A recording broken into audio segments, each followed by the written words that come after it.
Hi guys, welcome back to the channel. My name is Jessica and I remain your host on this channel, Jess Signatures.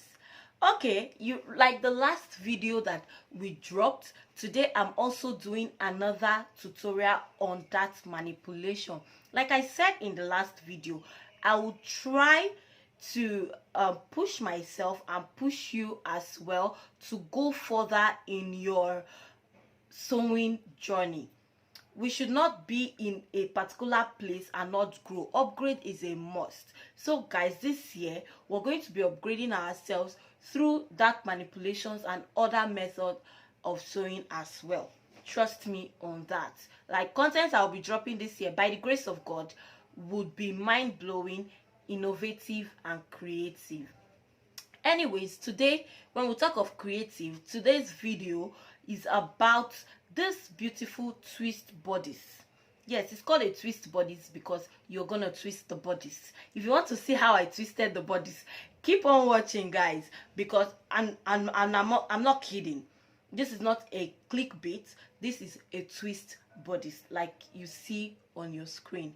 So guys, if this is the first time that you're seeing me on your screen, kindly subscribe to this channel, turn up your post notification bell so that you get notified whenever I post any video guys.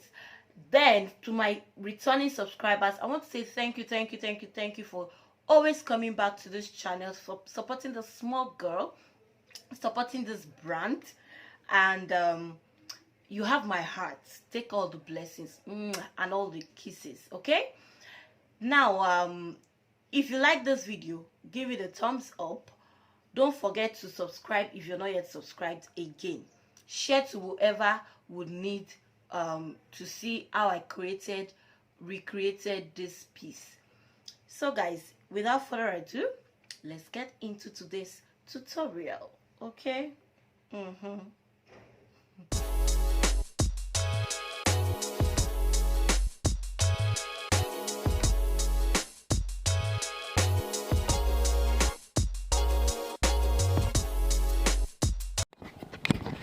So guys, the first thing you do is get a basic bodice pattern.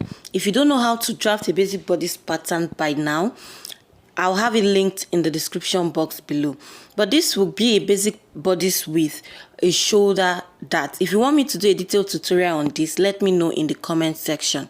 So the next thing we're going to do now is rule a straight line towards the center front where your dart line meets. You can decide to raise it up if you do not want it to be so revealing, because the deeper the line, the more revealing it will be.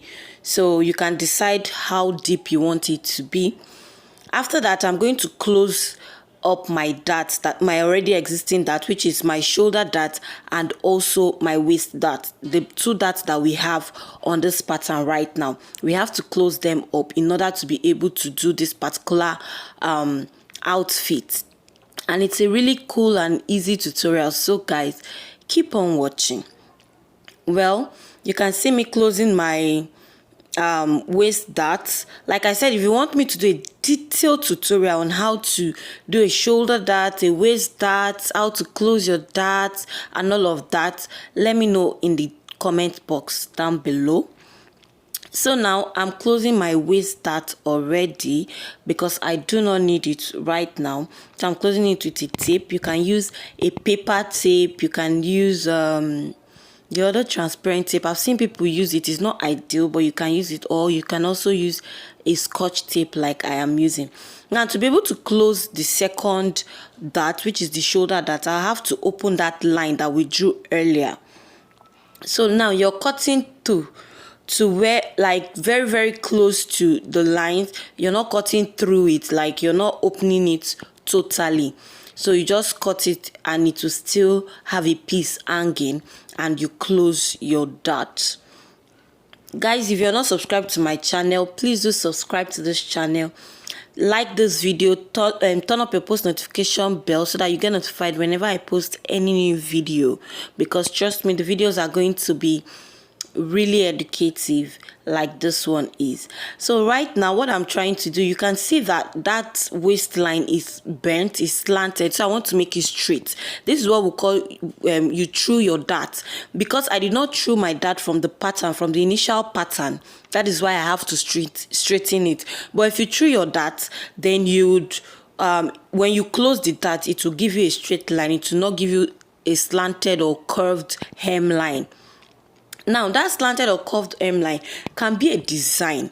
If you want it to be like that, it can be a design, because you can have it like a cutout design, but that's not what we're going for here. We're going with a straight hemline, so we don't need it to be curved, and that is why I'm straightening it out. I will keep saying, if you want me to do a proper tutorial on a basic bodice that has both the waist dart and the shoulder dart, so that you'd see how I will through my dart and all of that. That's nice. You let me know in the comment section, and I'll be sure to do that for you. Okay guys, so you can see we have it straight now, and that's what we want to achieve. After doing this, the next thing we would like to do is to get the neckline, the desired neckline you want. Now, you know, this is the initial neckline that I did for my pattern, but I want to alter it because the actual top I'm making has a V neckline. Now you can decide to choose whatever neckline you want, but I feel like the V is just so flattering for this design, and it just takes it to another level. So I'm altering my pattern to a V neckline. As you can see, you can use whatever measurement that suits you. Now, after doing that, I'll get my other pattern paper and I would fold it into two, because I need that folded edge for my main bodice. Now, for the back of this particular top, you just do a basic bodice. You don't need any drama. That is why I did not do the back here for you. So you just do the basic bodice for the back. It's only the front that you need to do all of these alterations. If you do your basic bodice pattern properly, then you will have a back piece to work with. Or if you don't want a back piece, whatever you want to do, if you just want to tie a rope at the back or whatnot, let your creative juices flow.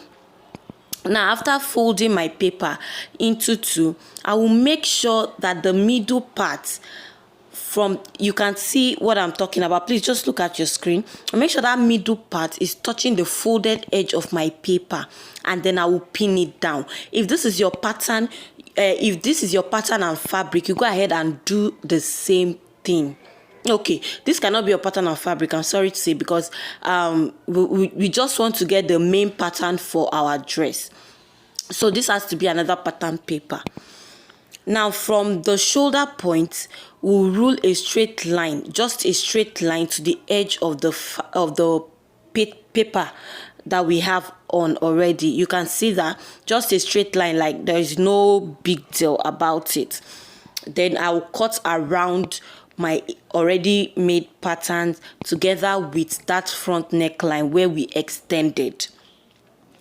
That's basically it for the pattern. Simple, right? Yes, I know, and trust me, this top is really, really beautiful to make, and I love the way it sits on the body as well. So after cutting all of the pieces that you do not need, you go ahead and notch your pattern, the midpoint of your pattern, or you can just wait till you transfer to your fabric before you notch. Whichever works for you, both fine. Well, you can see this is what we have. This is what the bodice is looking like. It will make a whole lot of sense when we are done. Now, you get your fabric and you fold your fabric diagonally. What do I mean by diagonally? You fold your fabric like a triangle, like when you're trying to cut a half-circled skirt. So you just fold it diagonally, because you want that ease. You know, when you fold your fabric diagonally, it gives it that ease to make it like stretch out and all of that. So you do that. Please don't leave this much space on your fabric. It's because this is just a scrap fabric, and you know I'm doing it for a miniature mannequin. This is a scrap fabric that I'm supposed to throw out anyways. That's why I'm doing it like that. Now, at this point, this is where you get to add whatever allowance you want to add to yours. Because I'm not sewing this, that is why I'm not adding any allowance. This is where you add your seam allowance to the sides. Then if you're lining it, you have to add seam allowance on top of the fabric, the waistline, the armhole. Depends on what you're doing to this pattern. But this, I am not sewing it, so I don't need all of those extra juices for mine. Just go ahead and place on your fabric, and then you cut it out. After cutting it out, this is what we have. So our front bodice is basically done, if I'm to say so. Now I'm going ahead to transfer that notch line that I had on my pattern paper to my fabric. Remember I told you can do the notch on your pattern or on your fabric. So I'm doing that at the top and bottom of the midpoint of my top. So now after doing that, I will pinch both the I will pinch the two sides of the midpoint together like this and flip it till I get the front part. Now here, if you want to line, you would have already lined it before you twist, so that you will not be having the wrong side showing. You even have to line it, because if you don't line it, the wrong side will be showing on the right side. By the time you do yours, you'd understand what I'm trying to say. So by the time you line it and you do exactly what I did, you will not have the wrong side showing. Now you can see how beautiful it looks, but let me do it again so that you would understand. Now follow through. From that bottom part, you just gather it up to the top part. You can see how I held the 2 points together, and then you flip one side till you get back to the front, and that is it. As simple as ABC. You can go ahead now and join it to your back bodice. If you want to put a skirt under it, if you want to leave it as a top, whichever you want to do, you can do that. Now I want to show you how to do this on a dress form.